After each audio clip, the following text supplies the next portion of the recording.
ইসরায়েলের সঙ্গে সংঘাতের সময় ইরানের ১২ সাংবাদিক নিহত হয়েছেন। বৃহস্পতিবার ইরান জানায়, সাম্প্রতিক সময় দুদেশের মধ্যে সংঘাতের সময় ইরানের ডজন খানেক সাংবাদিক এবং মিডিয়া কর্মী নিহত হয়েছেন। ইরানের রাষ্ট্রীয় সংবাদ মাধ্যম ইরনা নিউজ এজেন্সির এক প্রতিবেদনে বলা হয়, ইসলামিক বিপ্লবী গার্ড বাহিনীর শাখা বাসিজ প্যারামিলিটারি ফোর্সের মিডিয়া আর্ম জানিয়েছে, মিডিয়া কর্মীদের মধ্যে নিহতের সংখ্যা ১২ জনে দাঁড়িয়েছে। ইসরায়েল বিরোধী মিত্র গোষ্ঠীগুলোর প্রতি ইঙ্গিত করে ইরানের অভিযোগ, সত্যের পক্ষে থাকা মিডিয়ার কণ্ঠ রোধ করার জন্য এবং প্রতিরোধ ফ্রন্টের মিডিয়াকে দমন করার জন্য ইচ্ছাকৃতভাবে মিডিয়া অবকাঠামোকে লক্ষ্যবস্তু করা হয়েছে। দেশের মধ্যে সাম্প্রতিক সময় ঘটে যাওয়া সংঘাতে এখনও নিহতের সংখ্যা বাড়ছে। ১৩ জন ইরানে আকস্মিক হামলা চালায় ইসরায়েল। সে সময় দুদেশের মধ্যে ১২ দিন ধরে সংঘাতে দুপক্ষেরই বেশ ক্ষয়ক্ষতি হয়েছে।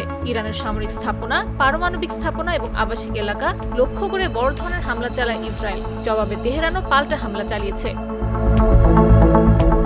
সংঘাতের সময় ইরানের রাজধানী তেহরানের উত্তরাঞ্চলে অবস্থিত দেশটির রাষ্ট্রীয় প্রচার মাধ্যমে হামলা চালায় ইসরায়েল। ইরানি কর্মকর্তারা জানান, ইসরায়েলের হামলায় দেশটির জ্যেষ্ঠ সামরিক কমান্ডার, পারমাণবিক বিজ্ঞানী এবং শত শত বেসামরিক লোক নিহত হয়েছেন।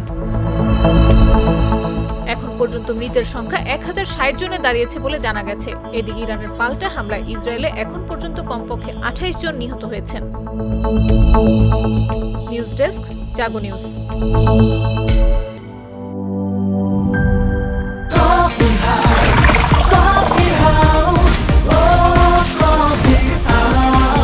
কফি হাউস, প্রতি চুমুকে আড্ডা জমে।